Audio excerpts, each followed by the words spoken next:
안녕하세요. 오늘은 영업 구직자들이 제일 많이 하는 질문 중에 하나인 그 부업, 투잡이라고 하죠.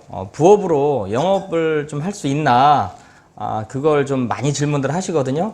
그거에 대한 어떤 저의 그 견해를 한번 말씀드려 볼게요. 사실 이제 요즘에 이제 사람들이 그러니까 뭐 이렇게 직업이 좀 이렇게 불안하고 미래가 좀 불안하고 하다 보니까 자기의 그 본업에서 이렇게 집중하지를 못하는 것 같아요. 특히 뭐 자영업 하시는 분들도 있고, 일반 직장 생활 하시는 분, 뭐, 심지어는 뭐 공무원 하시는 분조차도, 저 투잡할 거 없나, 뭐 부업할 거 없나, 이렇게 많이 찾는데, 그동안 이제 좀 이렇게 많이 하는 게 뭐, 이렇게 요새 그런 거 있더라고요. 대리운전 분으로 좀 이렇게 밤 시간에 하시는 분이 있고, 근데 그건 너무 힘들죠. 아니면 뭐 새벽 같은 때 이렇게 뭐 이렇게 택배, 요새 그 택배를 자기 차로 이렇게 하는 거 있더라고요. 그거 하시는 분들도 있고, 뭐 틈틈이 아니면 뭐 온라인에 뭐 이상한 뭐 무슨 뭐 부업이라고 해서 나오는 것들 이렇게 기웃거리는 분들도 많은데, 그 중에 이제 못지않게 많은 게 이 영업 세일즈 관련한 그 부업 문의도 많아요. 뭐 예를 들면 카드 영업을 부업으로 할 수 있느냐? 전 질문하면 그러죠. 못합니다. 왜 못하냐 그러면, 그거 메인으로 하는 사람들도 미처 다 못합니다. 그냥 부업이라는 게 말 그대로 약간은 그 리스크도 없고, 그 부담도 좀 덜 하면서, 좀 시간 안배 같은 걸 내가 좀 자유롭게 하면서 할 수 있는 일이어야 되잖아요. 근데 이제 대부분의 세일즈, 우리가 정규 그 코스 안에 있는 세일즈는 시간도 어느 정도 투입을 해야 되고, 또 우리가 그 실적, 결과에 대한 어느 정도 일정한 허들도 있어요. 그런 것 때문에, 많은 그 세일즈 직종은 사실 부업이 힘듭니다. 뭐 카드 영업 말씀하신 대로 뭐 이런 것들 그런 것들은 실적이라든가 이런 게 힘들어서 안 되고, 대출 같은 경우는 워낙 전문적인 영역이고, 또 고객들을 만나고 하는 시간대가 그 좀 약간 제한적이잖아요. 그래서 좀 힘들고, 뭐 쭉 하다 보니까 그나마 좀 괜찮은 게, 요새는 이제 자동차 영업 같은 경우는 과거에는 자동차 회사에 소속돼서 영업을 했는데, 지금은 그 리스, 렌탈, 장기 렌탈 쪽으로 영업하다 보니까 캐피탈을 통해서 자동차 영업이 이루어져요. 근데 이제 그 안에 이제 이렇게 에이전시라는 그 중간에 큰 그 벤더 업체처럼 있어요. 거기에 소속돼서 하는 경우는, 그런 경우는 내가 부업을 하는 경우 많이 봤어요. 고객한테 요새는 이제 사람들이 다 그 클릭을 통해서 찾잖아요. 차도 옛날처럼 뭐 영업사원들이 발품 팔고 막 많이 방문한다고 해서 뭐 이렇게 해주고 하는 게 아니고, 요즘에 내가 예를 들면 내가 그랜저를 뭐 하나에 사야겠다, 뭐 리스로 산다, 렌탈로 산다 할 때 영업사원 찾아서 명함 찾아서 전화하고 그러지 않거든요. 온라인에 가면 비교하고 하는데 사이트들이 되게 많아요. 그래서 그런데 에이전트 코드를 받아서 그 온라인 영업이죠, 일종에 보면. 그렇게 하는 경우는 봤고, 그런 경우 좀 케바케, 케이스 바이 케이스긴 하지만 꽤 많이 버는 사람들도 봤어요. 그리고 뭐 근데 카드 영업 같은 건 안 맞고, 그 다음에 보통 우리가 흔히 얘기하는 뭐 방판 아이템들 있잖아요. 방문 판매 아이템, 그런 거 좀 맞지 않아요. 그리고 요새 그 온라인 쪽에 보면은 요새 좀 이렇게 아주 좀 이렇게 무슨 뭐 주류화된 영업 아이템은 아닌데, 무슨 여행 플래너 같은 경우, 그런 경우도 온라인을 통해서 영업할 수 있는 거, SNS를 통해서 영업할 수 있는 거, 이런 것들을 이게 좀 이렇게 간간히 괜찮은 것들은 있어요.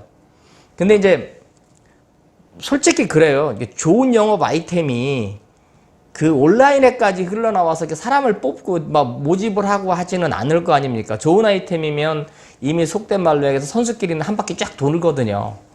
그럼에도 불구하고 잘 찾아보면 간간히 있는데, 만약에 이런 거를 찾는 분들이 계시다면 좀 몇 가지 좀 이렇게 그 기준을 갖고서 좀 보실 필요는 있어요. 일단 그 아이템 자체가 너무 이렇게 막 설명을 많이 해야 되는 아이템은 좀 피할 필요가 있어요. 아까 얘기한 대로 뭐 자동차다 그러면 자동차가 무슨 뭐 중소기업에서 나오진 않을 거 아니에요. 그렇죠? 그냥 자동차는 현대, 기아, 쌍용, 뭐 르노, 삼성, GM, 대우 뭐 이거잖아요. 아니면 외제차. 단지 조건이 다른 거잖아요. 조건. 그 조건이 그 판매 채널의 다양화를 통해서 다양한 조건으로다가 할 수 있는, 온라인으로. 그런 거는 괜찮죠. 뭐 아니면 그거 말고도 뭐 금융상품, 그거를 뭐 사람들이 그 상품 자체의 구성에 대해서 그 상품의 그 본질에 대해서 사람들이 불신을 하거나 하지는 않지 않습니까? 그런 것처럼 좀 뭐라고 해야 되나?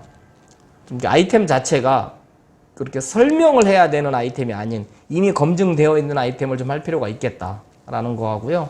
그 다음에 그 판매 프로세스 상에 내가 이 부업이잖아요. 부업이니까 내가 되게 그 말 그대로 좀 이렇게 적나라하게 얘기하면 홍보만 집중할 수 있는 아이템이어야 돼요. 뭐 그것을 내가 막 배송도 해야 되고 AS도 해야 되고 하면 부업하는 사람은 할 수가 없어요.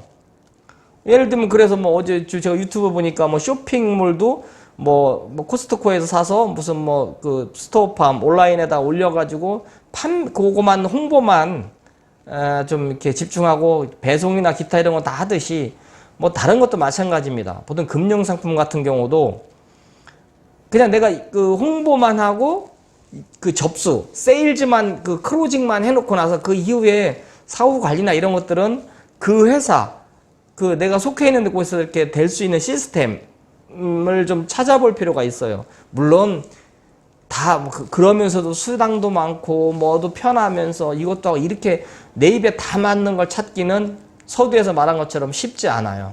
그러니까 잘 찾아봐야 돼요. 그리고 좀 이렇게 이거 객관적으로 좀 생각을 해보자고. 그러니까 와, 다 편한데 다 모든 조건이 충족됐는데 수익률도 되게 높대. 그런 것도 반드시 유념해야 될 게, 그러면 혹시 그걸 하면서 우리가 투잡을 해서 부업을 해서 돈을 벌려고 하는 거잖아요. 투자를 하려고 하는 게 아니잖아요. 그러니까 이게 투자냐 내가 그냥 잡을 찾는 거냐 해서 명확해야 돼요. 근데 가끔 투잡 아이템을 찾는데 거기서 이러이러는 영업을 하게끔 해주는 대신에 뭐 500만 원 혹은 1000만 원 뭐 이렇게 막 넣어야 한다는 말이 있어요. 뭐 어떤 건 99만 원. 그거 좀 생각 좀 해봐야 돼요. 물론 이제 금액이 아주 소액일 경우는 그런 모집을 하는 회사 입장에서는 뭐 명함도 해줘야 되고 뭐도 해줘야 되고 기본 비용이 들어가는데, 투잡한다고 오는 사람들 대다수의 99에 100에 99은 안 하고 소리 소문 없이 없어지니까 그 기본으로 들어간 돈 비용 자체를 그냥 영업사원한테 부담을 시켜버려요. 그럼 그거는 그들이 이제 경험치에 100명 왔는데 명함 한 통에 2만 원씩 100명 파주면 200만 원이잖아요. 근데 심지어는 가끔 와서 뭐 예를 들면 왔으니까 밥이라도 한번 먹고 뭐 어쩌고 때가 돼서 하면 그것도 몇만 원 깨지면 그게 100명이면 몇백만 원이잖아요.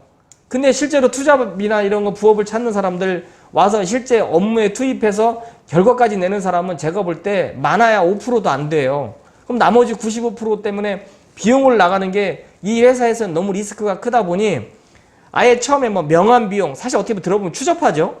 명함값, 무슨 뭐 어디 뭐 등록하는 비용, 뭐 보증보험료 뭐 이런 명목으로 돈 일부를 이렇게 부담시키는 경우는 있어요. 그거는 내가 들어봐서 합리적으로 그럴 수 있겠다 하면 되는데, 약간 비상식적인 거, 뭐 이런 뭐 사업권을 여기 지역 사업권을 주는데 뭐 300만 원을 내야 된다, 500만 원 내야 된다, 1000만 원 내야 된다. 모르겠어요. 세상 일이 뭐 예외적인 경우도 있겠지만 제가 한 20년 넘게 이 바닥에 있으면서 그런 거 치고 멀쩡한 거 별로 못 봤어요. 그런 건 사업의 영역이죠. 뭐 프랜차이즈, 뭐 그래. 그런 사업의 영역으로 넘어가는 거고, 영업의 영역, 투잡의 영역, 부업의 영역은 내가 설마 부업하면서 한 달에 1000만 원 벌려고 목표하는 사람은 없겠죠. 그 미친 사람이에요. 내가 부업해야 되겠다. 제일 현실적인 거는 그래 100만 원만 벌면 좋겠다예요. 내가 메인 소득에서 메인으로 영업을 하면 그래 목표가 한 4, 500만 원, 7, 800만 원 돼야 되지.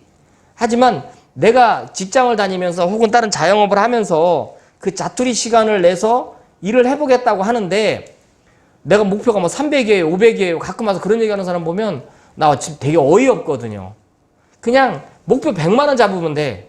그랬는데 해봤더니 뭐 30만 원밖에 못 벌었네. 훌륭한 거예요. 30만 원을 벌어봤기 때문에 그 로직에서는 30만 원이 어쨌든 나온다는 게 검증이 됐잖아요.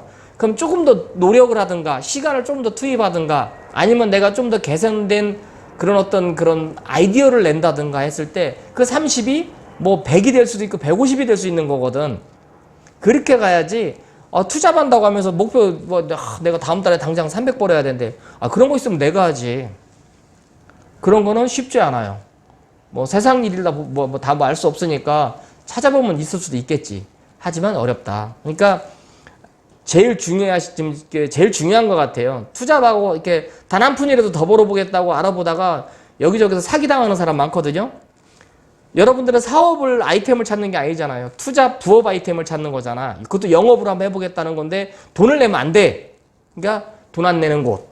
근데 예외적인 게 입장을 바꿔 생각해보면 그쪽 모집하는 쪽에서는 워낙 허접한 쭉쟁이들이 와가면서 기본 비용을 막 자기들 리스크를 막 증가시키니까 뭐 명함비니 뭐니 그런 기본 비용을 초기에 부담시킬 수 있다. 그 정도는 이해할 수 있는 폭.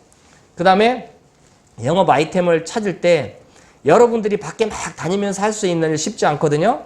그러니까 뭐 온라인이라든가 뭐 이런 데서 이렇게 내가 짜투리 시간을 정말로 활용할 수 있는 것. 그 다음에 실적이라든가 시간을 너무 허들을 이렇게 높게 이렇게 요구하는 데서는 좀 그런 거는 현실적으로 어렵다. 그래서 그런 거 좀 어쨌든 만에 투잡을 좀 아이템을 찾는 데 있어 저희 같은 사람들 혹은 온라인 쪽 같은 데서 많이 문의해 보면 좋을 것 같아요. 근데 좋은 아이템은 쉽게 찾아지지 않아요. 많이 그 손가락으로 찾아봐야 되고 손가락으로 괜찮다 싶으면 또 그거는 전화를 해보거나 혹은 시간 되면 방문해서 찬찬히 알아보시기를 좀 권유드립니다. 그러니까 뭐 잘만 하면 괜찮죠. 근데 너무 큰 욕심은 부리지 마시고 일단 오늘은 간단하게 이 투잡으로 부업으로 세일즈나 영업이 가능한가 좀 이거 올려드렸고요. 다음에 또다시 좋은 아이템으로 다시 인사드리겠습니다. 좋아요, 구독 꼭 좀 부탁드리겠습니다. 감사합니다.